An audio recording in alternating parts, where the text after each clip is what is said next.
pangatlo, join Jesus in reaching people. Habang tayo ay sumusunod sa Panginoong Hesus bilang kanyang disciple o alagad, ay makikipag-cooperate tayo sa kanya na umabot ng mga taong hindi pa nakakasumpong ng kaligtasan sa Panginoong Hesus. Basahin natin yung Marcos 1:17. Sinabi ni Jesus sa kanila, sumunod kayo sa akin at kayo'y gagawin kong mangingisda ng mga tao. Pansinin natin mabuti. Ang unang utos sa talata, sumunod kayo sa akin. Ibig sabihin, bago pa ang anuman, nais ng Panginoong Hesus na tayo ay pumasok muna sa isang malalim na disciple relationship sa Kanya. Sila ay lalakad araw-araw sa katuruan, lalakad sila sa gabay at sa kapangyarihan ng Panginoong Hesus. Kikilalanin nila ng malapitan kung sino ba talaga ang Panginoong Hesus. Ang ibig sabihin nito, kung anong ginagawa ng Panginoong Hesus, ay mamanmanan nila yon, o obserbahan nila yon, at titignan nila paano nila yon magagawa sa buhay nila. Kung paano magmahal ang Panginoong Hesus sa mga taong itinakwil ng lipunan, ganun din sila magmamahal.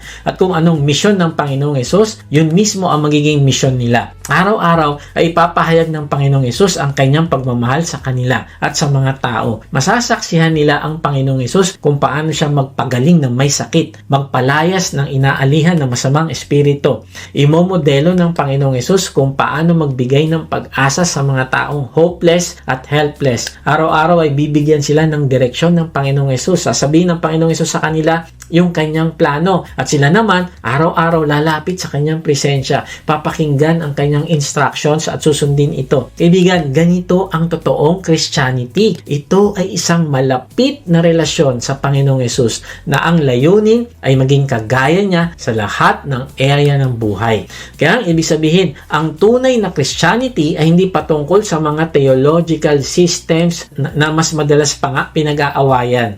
Hindi ito tungkol sa pagsunod sa isang mahabang listahan ng mga rules. Rule number 1, 2, 3, 4, 5, dapat ganito, dapat ganyan. Hindi ganyan ang Christianity. Kasi ginagawa mo yun para masabing banal ka. Hindi ito tungkol sa mga good works ng mga tao, kundi ang Christianity ay patungkol sa malapit na relasyon mo sa Kanya at pagiging disciple mo ng Panginoong Hesus. Kaya nga ang tanong, kaibigan, kung sinasabi mo na ikaw ay Kristiyano, meron ka bang malapit at lumalagong pagmamahalan sa Diyos? Nakikita mo ba sa iyong sarili na ikaw ay nagagalak sa kanyang presensya? Nakikita mo ba ang iyong sarili na nasasabik ka na marinig ang kanyang sasabihin sa iyo sa pamamagitan ng kanyang salita? Na bago ka pa mag-aral ng salita niya mula sa ibang tao, ay gusto mo na siya muna personally ang gumabay sa iyo mula sa kanyang salita. Ibigan, ayon sa mga description na nabanggit natin, ay masasabi mo ba na ikaw ay disciple ng Panginoong Hesus? Kung hindi, ang sagot mo ay ngayon na yung pagkakataon mo para tumugon sa Kanya na maging totoong disciple niya. Kaibigan, ito yung Christianity.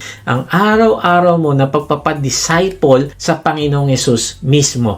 Maring meron kang discipleship group leader. Napakabuti nito. Pero ang pinakamataas at dakilang discipleship group ay sa pagitan ninyong dalawa ng Panginoong Hesus. Ganito ang Christianity, kaibigan. Sabi ng Panginoong Hesus, sumunod ka sa akin at hindi mag-join ng religion. Siya ay personal na Diyos at siya ay personal mong discipler kung pipiliin mo lang siya. Kaya purihin natin siya dahil kahit ano pa ang kakulangan natin, kahit ordinaryong tao lang tayo, gaya ni Andres, Simon, Santiago at Juan, ay handa ang Panginoong Hesus na i-disciple tayo. Ang tanong na lang, magpapadisciple ba tayo? Bibigyan ba natin ito ng time? Kaibigan, kapag ginawa mong magpa-disciple sa Panginoong Hesus araw-araw, alam mo mangyayari? Lalago ang iyong pagmamahal sa Kanya. At bilang isang malapit na disciple niya, alam mo gagawin niya? Ang sabi sa talata, kayo'y gagawin kong mangingisda ng mga tao. Wow!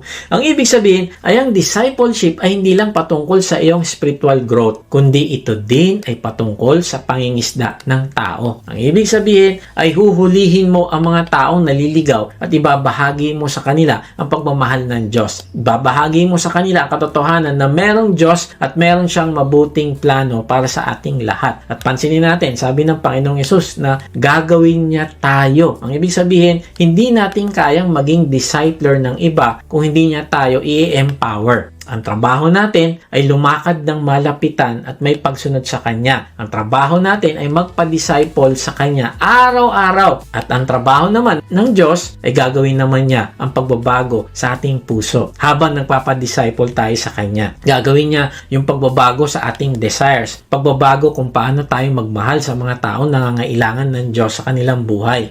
Kaya nga ang goal ng isang church ay hindi mag-focus sa pagpaparami ng a-attend ng church. Although napakaganda nito, pero ang dapat nating goal ay ang lahat ba ng member ay totoong nagpapa-disciple sa Panginoong Yesus araw-araw. Yun yung gusto nating goal. Kasi kung totoo ito sa buhay nila, then hindi problema ang magiging church attendee. Kundi mas dadami pa nga ito. Kasi kung ang lahat ay totoong disciple ng Panginoong Yesus, ang lahat magiging mangingisda ng tao. Kasi pangako ng Panginoon yan. Sabi niya, sumunod ka sa akin at gagawin kitang mangingisda ng tao. Now, bakit? Bakit ka magkakaroon ng kakayahan ng mangisda ng tao? Dahil ang mag-e-empower sa iyo ay ang Panginoong Yesus mismo. Bakit ka magiging mangingisda ng tao? Dahil ang Panginoong Hesus ang mag-e-empower sa isang tao para maging mangingisda ng tao. Siya ang bahala sa iyo. Siya ang magpapalago sa iyo. Siya ang magbibigay ng courage sa iyo. Siya ang magbibigay ng tamang salita na sasabihin mo. Kaya nga baligtad, hindi to basta ginusto mo lang mag-preach kasi magaling ka magkabisado ng verse at magpaliwanag. Pero hindi ka naman nagpapadisciple sa Panginoong Hesus. Kaibigan, ang totoong powerful na mangingisda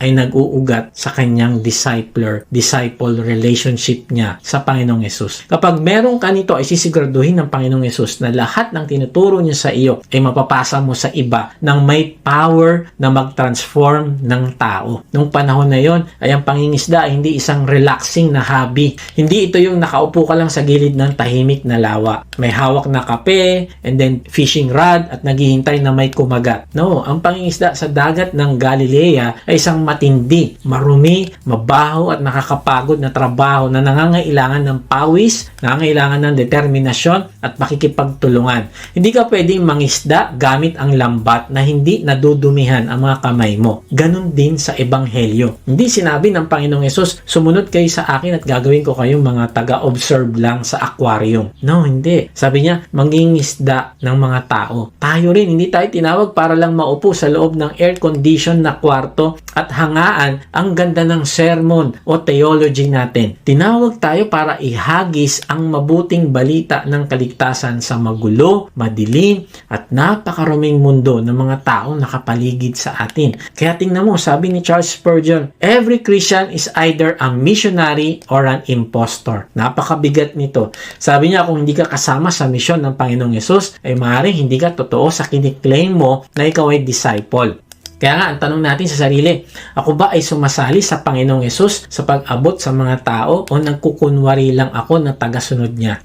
May kita natin ang perpektong halimbawa nito sa buhay ng isa sa mga unang disciple na si Andres. Tingnan natin ito sa aklat ng 1:40-42 na makilala niya ang Panginoong Yesus at maranasan niya na siya nga ang Mesaya. Anong unang-unang ginawa niya? Hindi siya nag-enroll agad sa seminary para maging eksperto sa apologetics bago magsalita. Hindi. Tingnan mo, sabi niya, John 1:41-42. Una niyang hinanap ang kanyang sariling kapatid na si Simon at sinabi sa kanya, natagpuan namin ang Mesayas. Ang kahulugan ng Mesayas ay Kristo. Isinama ni Andres si Simon kay Jesus. Kaibigan, ganito yung alagad. Matapos mong makilala ang Panginoong Yesus na nagligtas sa iyo, ay hindi mo mapipigilan na ibahagi siya sa iba upang sila man ay maligtas din at maging disciple ng Panginoong Yesus. Kapag nakakita ka ng luna sa isang nakakamatay na sakit tulad ng kasalanan, hindi mo ito itatago sa sarili mo lang.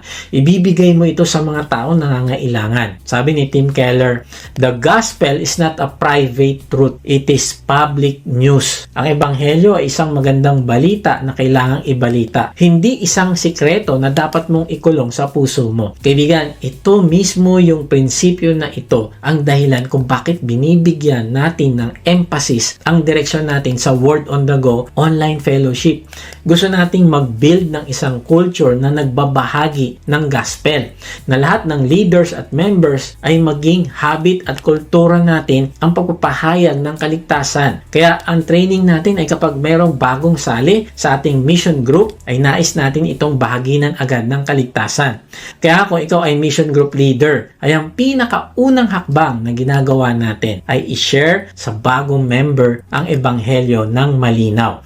Imomodelo mo ang pagbabahagi ng gospel sa iyong mga dating members at sila din ay magsasalitan mag-share kapag mayroon na namang bagong member. Bakit natin ito ginagawa? Kasi nais ng Diyos na ibahin natin yung mindset patungkol sa ating identity. Hindi lang tayo anak ng Diyos, hindi lang tayo maharlikang pari, kundi disciples tayo ng Panginoong Hesus kung ikaw ay tumugon sa kanyang panawagan. At kung ikaw ay disciple niya, ikaw ay mangingisda na nagbabahagi ng mabuting balita ng kaligtasan at gumagawa ng disciples na gagawa din ng disciples. Kaibigan, join Jesus in reaching people. Noong taong 2021, may isang simpleng Grab driver na nagdesisyon na ang kanyang sasakyan ay hindi lang basta para kumita ng pera. Itinalaga niya ito bilang kanyang fishing boat para sa Panginoon. Gumawa siya ng habit na ipag-pray ng tahimik ang bawat pasahero niya. Isang araw may sumakay sa kanya na isang lalaking umiiyak at problemado dahil nawalan siya ng trabaho sa gitna ng matinding krisis. Sa halip na tumahimik at magpanggap na parang walang naririnig, alam mo, lakas loob na nag-share ang driver ng isang verse ng pag-asa at tinanong kung pwede ba siya mag-pray para sa pasahero niya. Pumayag yung lalaki at doon nagsimula ang isang usapan na nagdala sa pasahero para isuko ang kanyang buhay sa Panginoong Hesus. Isang ordinaryong driver, ordinaryong biyahe, pero may eternal effect dahil nagdesisyon siyang sumali sa misyon ng Panginoong Hesus. Sabi nga ng bishop at theologian na si J.C. Ryle, to follow Christ is to have a heart for the lost. Kung sinasabi nating sumusunod tayo sa Panginoong Hesus pero wala tayong pakialam sa mga katrabaho at kamag-anak nating papunta sa kapahamakan, kailangan natin suriin yung ating mga puso. Kaya paano natin ito gagawin araw-araw? Sabi sa Colossians 4:5, maging matalino kayo sa pakikitungo sa mga hindi nananampalataya at samantalahin ninyo ang bawat pagkakataon. Kapatid, ito yung hamon ko sa inyo ngayong linggo. Identify your fishing ground. Saan ka inilagay ng Diyos? Saan ka nagtatrabaho? Sino ang mga tao nakakasama mo? This week, intentionally join Jesus in reaching one person. I-share mo ang mga materials natin. Padalhan mo sila ng link ng Word on the Go vlog natin.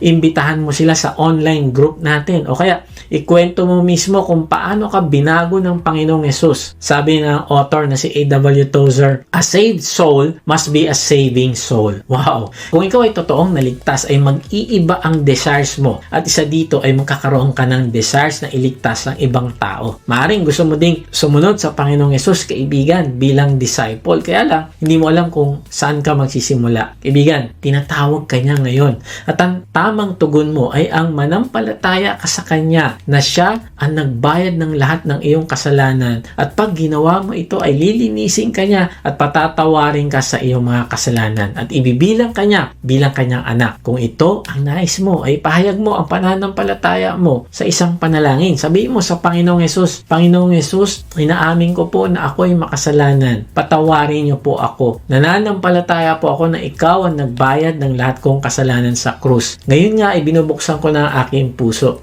Pumasok ka at manahan sa akin. Tinatanggap kita bilang aking Panginoon at tagapagligtas. Simula ngayon ay tatalikdan ko na ang aking kasalanan. Salamat sa pagliligtas mo sa akin sa walang hanggang kaparusahan. Tulungan mo ako na lumago sa aking pagmamahal sa iyo. Amen. So paano ba tayo tutugon kung tinatawag tayo ng Panginoong Hesus bilang kanyang mga alagad? Una, follow Jesus in your ordinary life. Tinatawag ka ng Diyos hindi kapag perfecto na ang lahat, kundi ngayon. Sa mismong gitna muna ng iyong trabaho, negosyo, pamilya. Pangalawa, kapag narinig mo na ang tawag na yan, respond to Jesus without delay. Huwag na natin ipagpabukas yung pagsunod. Bitawan mo na agad ang mga lambat ng pride at sa pansariling plano na pumipigil sa'yo. At pangatlo, join Jesus in reaching people. Habang sumusunod tayo, inuudyukan tayo ng Diyos na makipag-cooperate sa kanyang misyon na abutin ng iba at maging mangingisda ng mga tao. Ibigan, magpa-disciple ka sa Panginoong Yesus ngayon at ilalagay ka niya sa pinakamagandang misyon ng buhay mo. God bless.